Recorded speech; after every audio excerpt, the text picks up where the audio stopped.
ஷோலிங்கர் யோக நரசிம்ம சுவாமியினுடைய மகாத்மியத்தை கேட்டுருக்கோம். இந்திரத்யும்ன ராஜாவை 22 சாப்டர் அத்தியாயமாக அமைந்திருக்க இந்த பிரம்ம வைவர்த்த புராணத்தில் சொல்லும்படியாக இருக்கக்கூடிய பிருகு பராசர சம்வாதமாக அமைஞ்சிருக்க இந்த மகாத்மியம் 22 சாப்டராக இருக்குது. அதில் 1-2 சாப்டர் கேட்டோம்.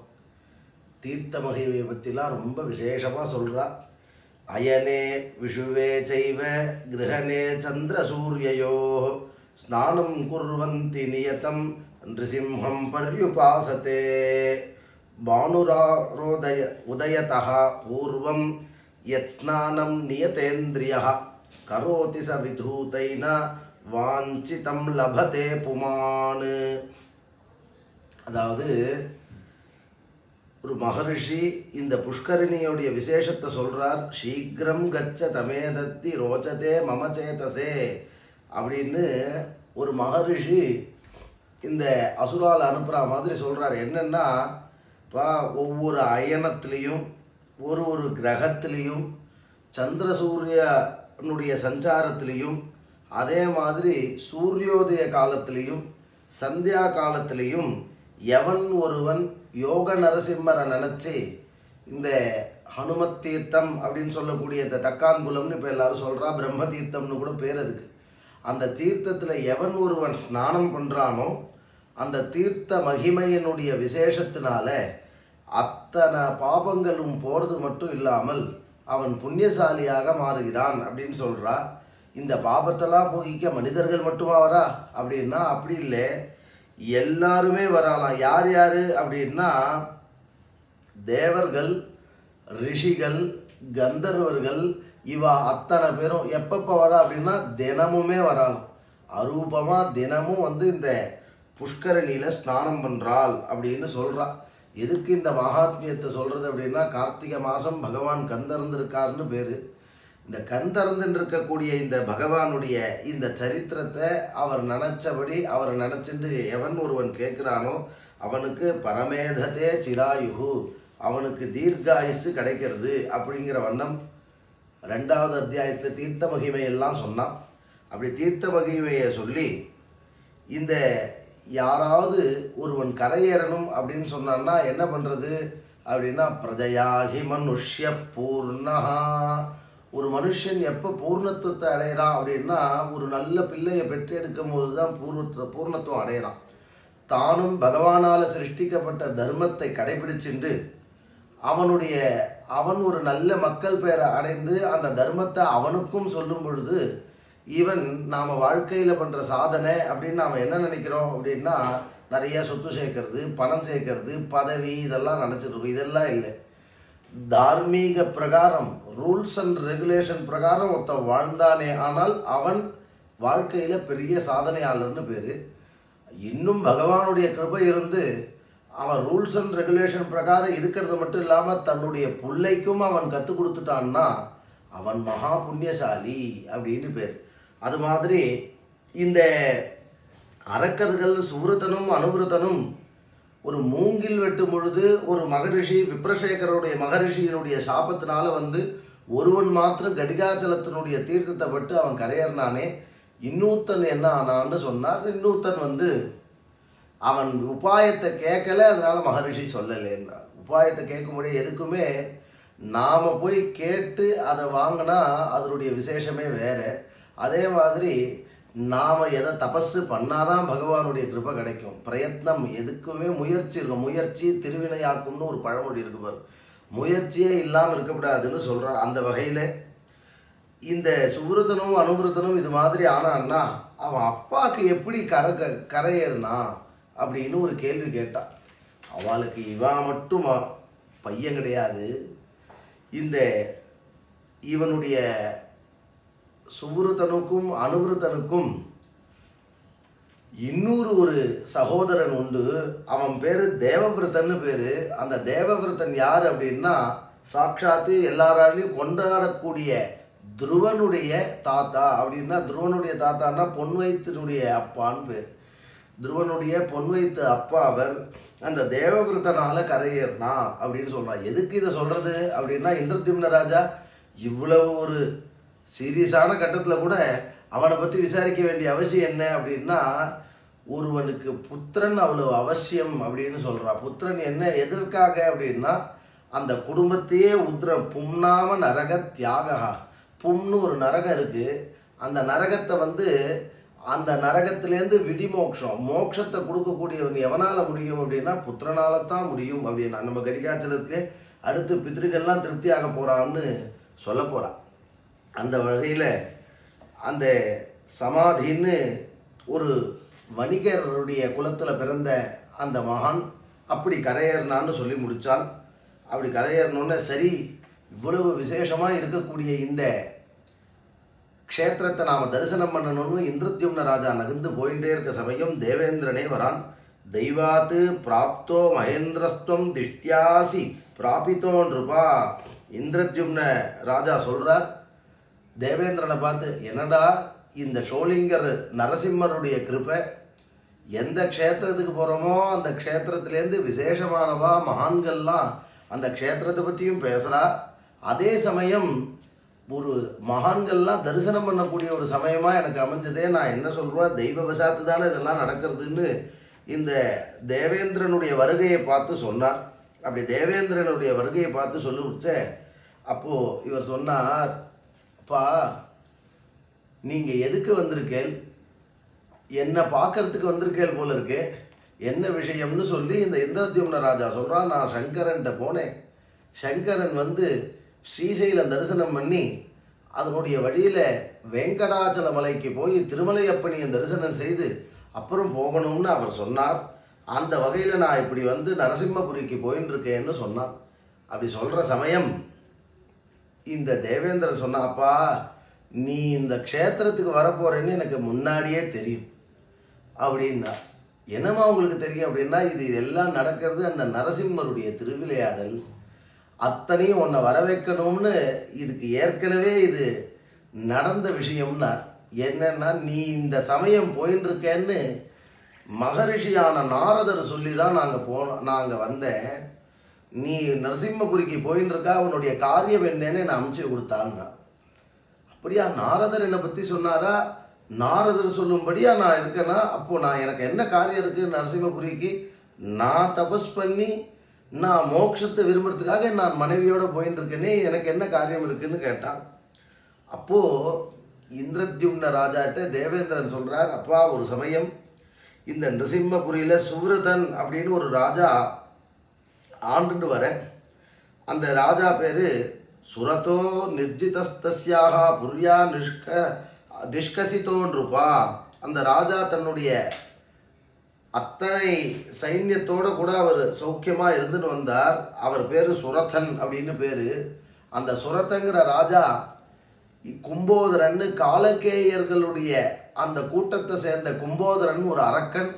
ஈஸ்வரனுடைய வரத்தினால தேவர்கள் என்னை கொல்லக்கூடாது, மனுஷனால தான் எனக்கு வதம் வரணும் அப்படின்னு ஒரு வரம் வாங்கின்னு இருக்க அவன் இந்த நரசிம்மபுரிக்கு எல்லாரையும் துவம்சம் பண்ணி தபஸ் பண்ணுறவாளெல்லாம் கெடுத்து இந்த ராஜாவையும் காட்டுக்கு அடித்து அமுச்சுட்டான். யுத்தத்தில் தோக்க வச்சு காட்டுக்கு அடித்து அமுச்சுட்டான். நான் நரசிம்மபுரியில் இருக்க யோக நரசிம்மபுரிக்கு இருக்க நரசிம்மரை தரிசனம் பண்ணுறதுக்காக போனேன்.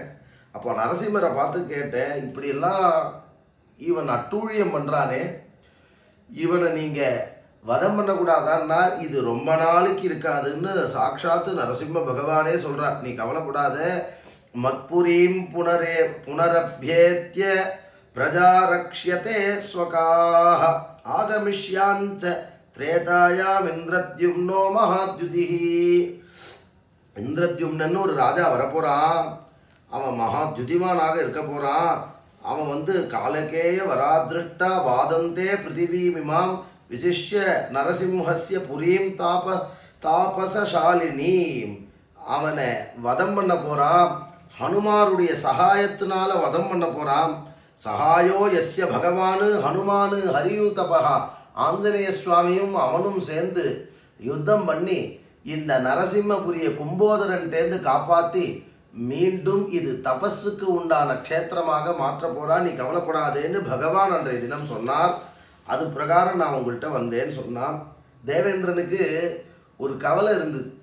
ஏடா நாம் தபஸ் பண்ணணும்னு போகிறோம், ராஜச குணத்தெல்லாம் விட்டுட்டு சத்துவ குணத்தை அடைஞ்சு நாம் மோட்சத்தை அடையணும்னு நாம் நினைக்கிறோமே, இப்போ இது மாதிரியான ஒரு ஒரு பெரிய பொறுப்பு நம்மக்கிட்ட வந்திருக்கேன்னு இந்த இந்திரத்யும்ன ராஜா யோஜனை பண்ணுறாள். அப்போ தான் தேவேந்திரன் சொன்னாரா, நீ யோஜனை பண்ணக்கூடாது, நீ யோஜனை பண்ணலாமா, அந்த பகவானுடைய ஆக்ஞை இல்லையா, உலக க்ஷேமம் தானே உனக்கு முக்கியம், உலக க்ஷேமத்தை ஒரு ராஜா அதை மாற்றி செய்வானா யாராவது, நீ கவலையே படாத, பகவானே சொன்னார்னு சொன்னோன்னே இவனுக்கு கோபம் வந்துடுத்து. இந்திரத்யும்னனுக்கு ஆஹா பகவானுடைய கட்டளையை நாம் மீறுவதான்னு சொல்லி இவன் அந்த அரக்கர்களை நோக்கி நான் யுத்தத்துக்கு போகிறேன்னு சொல்கிறான். அப்போது தேவர்கள் அத்தனை பேர் இவனுக்கு மலர் தூவி வழி அனுப்பி கொடுக்குறாள். தேவேந்திரனே தன்னுடைய வஜ்ராயுதத்தை கொடுக்குறான். தேவர்கள்லாம் சேர்ந்து ஒரு ரதத்தை கொடுத்து இவனுடைய மனைவியோட கூட இவனை யுத்தத்துக்கு போகிற மாதிரி பண்ணால். அப்படி யுத்தத்துக்கு போகிற மாதிரி பண்ணி கும்போதரன்ட்ட யுத்தத்துக்கு வர சொல்லி கடுமையான சொற்களால் கத்துனான். தன்னுடைய வில்லோடைய சத்தத்தை எழுப்புனான். அப்படி வில்லோட சத்தத்தை எழுப்பும் பொழுது கும்போதரன் யார் வந்திருக்கான்னு கேட்டு துர்முகன் கரமுகன்னு 2 அரக்கர்களை தன்னிட்ட வேலை பார்க்குற 2 அரக்கர்களை அனுப்பி கொடுத்தான். அந்த துர்முகனும் இதுலேருந்து 4வது அத்தியாயம். இந்த துர்முகனும் கரமுகனும் அப்படி போகிறான். அப்படி போகிறச்ச இந்த இந்திரத்யும்னனுடைய அந்த சேனையும் இந்திரத்யும்னனுடைய சக்தியும் பார்த்தா அப்படியே பயந்து நடுங்கி போயிட்டான். நடுங்கி போய் கும்போதரன்ட்ட சொல்கிறான், நாதா ரொம்ப ஜாக்கிரதையாக இருக்கணும் போல இருக்கு, அவன் ரொம்ப பலசாலியாக இருக்கான், அவனுடைய வில் சப்தமே காதை தொலைக்கிறது நம்மளால் தாங்க முடியல அப்படின்னு எல்லாம் சொன்னான். அதை கேட்டு கும்போதரன் சொன்னான், என்னடா இது, ஹே துர்முகா மயாக்கோவா யுத்தியதே 3 ஜகத்ஸ்தலே, என்னை பார்த்தா 3 ஜெகமும் அறந்து போகிறது, அதெல்லாம் கூட இருக்கட்டும், ஒரு மனுஷ மாத்திரே கிம்வா, ஒரு மனுஷனை பார்த்து சாதாரணமாக ஒருத்தன் பயப்படுவானாடா, அவனால் என்னடா பண்ண முடியும் என்ன அப்படின்னு அவன் சொன்னான். அதே மாதிரி தத்தாகி சம்புநாமக்கியம் தேவதாபி ரவத்தியதா, மகேஸ்வரனை திருப்திப்படுத்தி அவன்கிட்டேருந்து வரம் வாங்கின என்னையாடா ஒருத்தன் தேவனே கொல்ல முடியாதுன்னா இவனடா கீழ்ச்சிட முடியாது அப்படின்னு இவன் சொன்னான். அதுவும் நீ என்கிட்ட வேலை பார்த்துட்டு அவனை போய் புகழ்ந்து சொல்கிறியாடா, என்கிட்ட அது சரியாண்ணா, யாரையுமே சாதாரணமாக இடம் போடக்கூடாது. பகவானுடைய கிருபை யாருக்கு இருக்கோ அவன் ஜெயிச்சுட்டே இருப்பான், பகவானுடைய கிருபை யாருக்கு இருக்காதோ அவன் கீழே வந்துட்டே இருப்பான். அதனால தான் விபத் விஸ்மரணம் விஷ்ணுங்கிற, எப்படா ஒருத்தனுக்கு விபத்து ஏற்படுறது அப்படின்னா பகவானை எப்போ நினைக்கலையோ அப்போ விபத்து ஏற்படுறது. எப்போ சம்பன் நாராயண ஸ்மிருதி, பெரிய சொத்து எப்போ ஒருத்தருக்கு கிடைக்கிறது அப்படின்னா நாராயணனை எப்பயுமே நினச்சிட்டே இருக்கான் பாருங்க, அதுக்கான ஒரு சந்தர்ப்பம் ஏற்படுறது பாருங்க. அப்போ தான் ஒரு கார்த்திகை மாதம் பகவானை தரிசனம் பண்ணக்கூடிய ஒரு பாக்கியம் நமக்கு கிடைக்கிறது அப்படின்னா அதை விட ஒரு ஐஸ்வர்யம் வேறு எதுவுமே இருக்காது, வேறு பதவி இருக்காது, ஒரு ஆசை இருக்காது. அது ஏன் அப்படின்னா எப்பேற்பட்ட தருணத்திலையும் பகவான் காப்பாற்றிடுவார். அதுபோல இவன் தன்னுடைய அதிகாரத்தினாலையும் கர்வத்தினாலையும் பேசினான். அப்போ தான் துர்முகனை திட்டம் பொழுது கரமுகன் சொன்னான், நான் தான் நீங்கள் சொல்கிறது வாஸ்துவந்தான், ஸ்ரீரத்னம் தஸ்ய நிருபதே சகாஸ்தே ராட்சசேஸ்வரா, அவளோட ஒரு மனைவி அழகுவதியாக வந்திருக்கா, அழகுவதியை இவனை வதம் பண்ணி அவளையும் நாம் ஸ்வீகரிச்சிட்டோன்னா மற்ற சைன்யங்கள்லாம் போயிடும் அப்படின்னு சொன்னான். இதுவே தப்பு, நாம் கெட்டத்தனம் பண்ணுறதே தப்பு, பிறர் மனைவியை அபகரிக்கிறதுங்கிறது இன்னும் தப்புங்கிற. அப்போ பிறர் மனைவியை அபகரிக்கணும்னு மேலே மேலே பாப்பா தான் அசட்டு கூட்டத்தோடையே இருக்கக்கூடாதுங்கிற. எப்போ எது மாதிரி செயல் பண்ணும் யார் கேட்குறது அப்படின்னா சாது சங்கத்துக்கு போடாங்கிற. சாது சங்கத்துக்கு போ, அவள் எப்போவுமே நல்லது தான் பேசுவாள். வீரமாக பேசுகிறவன் நான் பார்த்துக்கிறேன்னு சொல்கிறவன் எவனாலையும் காப்பாற்ற முடியாது, பகவான் ஒருத்தனால் மட்டும்தான் எப்போவுமே ரட்சிக்க முடியும். அது மாதிரி இந்த கும்போதரன் இந்த வார்த்தையெல்லாம் கேட்டு சந்தோஷப்பட்டான். சந்தோஷப்பட்டு அமாத்திய புத்திரால் மந்திரி புத்திரன் 7 பேரை அனுப்பி கொடுக்குறான். நீங்கள் போய் சண்டைக்கு போயிட்டு வாங்கன்றால் மந்திரி புத்திராலாம் எங்களை சண்டையை நீங்கள் போடும்படியாக பண்ணல, எங்களை இப்பேற்பட்ட ஒரு வீரன்ட்ட சண்டை போடும்படியாக நீங்கள் பண்ணல அப்படின்னு சொல்லி அவருக்கு வந்தனங்கள்லாம் பண்ணி விசேஷமான கவச்சங்கள்லாம் அணிஞ்சு சண்டைக்கு போனார். சண்டைக்கு போன 7 பேரையும் தன்னுடைய பராக்கிரமத்தினால இந்திரத்யும்ன ராஜா அத்தனை 7 பேரையும் வதம் பண்ணுறா. 7 பேர் வதமாயிட்டான்னு சொல்ல அட்டகாசம் பிரகுர்வந்தா சமரே ரோமஹர்ஷனம். இவ பார்த்தான்னா அப்படியே உடம்பெல்லாம் சிலுக்கிறதா இவ பண்ணுற அட்டகாசங்கள்லாம். அதெல்லாம் கொஞ்சம் கூட பயப்படாமல் இந்திரத்யும்ன ராஜா அவனெல்லாம் வதம் பண்ணானா. அப்படி வதம் பண்ணிட்டு என்ன பண்ணுறதுன்னு ரொம்ப கவலையோடு கூட இருந்தான். அப்படி கவலையோடு இருக்கும் பொழுது தான் ஒரு மந்திரி ஒருத்தர் எழுந்துட்டார். நானே சண்டைக்கு போகிறேன், நான் கும்போதரன், நான் போய் சண்டைக்கு போகிறேன். சண்டைக்கு போகிறது மட்டும் இல்லாமல் இவங்க அத்தனை பேர் இந்திரத்யும்னனை ஒரே ஒரு பானத்தினால என்னால் வதம் பண்ண முடியும். அப்படி வதம் பண்ணிட்டு நான் வரேன்னு சொன்னான். அப்போ சொன்னால், இந்திரத்யும்னனை சாதாரணமாக நினைக்காது, 7 பேரும் மகாபராக்கிரமசாலி. யார் இந்த மந்திரி புத்திரான்னு சொல்கிறவே தவிர்த்து 7 பேரும் மகாபராக்கிரமசாலி. அந்த மகாபராக்கிரமசாலியை ரொம்ப சீக்கிரமாக கொண்டுட்டான். அப்பேற்பட்டவனை சாதாரணமாக நினைக்கக்கூடாதுன்னு சொல்லும்போது, இல்லை நான் போயிட்டு வரேன்னு சொன்னான். அப்போது மகாசாஸ்தான்னு ஒரு அமைச்சர், அவன் அந்த மந்திரியில் இந்த கும்போதரனுக்கு அவன் ஒரு மந்திரியான். இந்த மகாசாஸ்தா நான் சண்டைக்கு போகிறேன், எனக்கு அனுமதி கொடுங்க, அவனை நான் கொண்டுட்டு வரேன்னு சொன்னான். அகமேகோ கமிஷ்யாமி வாரைஷ்யே த்விஷத் பலம் அப்படின்னு சொன்னால் உடனே சந்தோஷம் தாங்காமல் தன்னுடைய குண்டலங்கள் கிரீட்டம் கவச்சங்கள்லாம் அந்த மகாசாஸ்தாக்கு அனுப்பிச்சு அவனை சண்டைக்கு போகும்படியாக பண்ணாலுங்கிற புண்ணியமான சரித்திரம் இன்றைய தினம் 4வது அத்தியாயம் இதோட முடிகிறது. நாளைக்கு மகாசாஸ்தாவனுடைய ஸ்ரீ ஆஞ்சநேய சுவாமியும் சேர்ந்து சண்டை போட்டு அவனை வதம் பண்ணுறது மேலே உள்ள சரித்திரங்கள்லாம் கேட்க இருக்கோம். ரொம்ப கொஞ்சம் கொஞ்சமாக சொன்னால் தான் கேட்குறதுக்கு இனிமையாகவும் இருக்கும், எல்லாருக்கும் எல்லா கதையும் கேட்கணும் அப்படிங்கிறது தோணும். அப்படின்னு இதை கொஞ்சம் கொஞ்சமாக சொல்கிறது அவசியம். கேட்டு ஸ்ரீ யோகா நரசிம்ம சுவாமியினுடைய பரிபூர்ண அருளுக்கு பாத்திரமாகும்படி கேட்டுக்கொள்கிறேன்.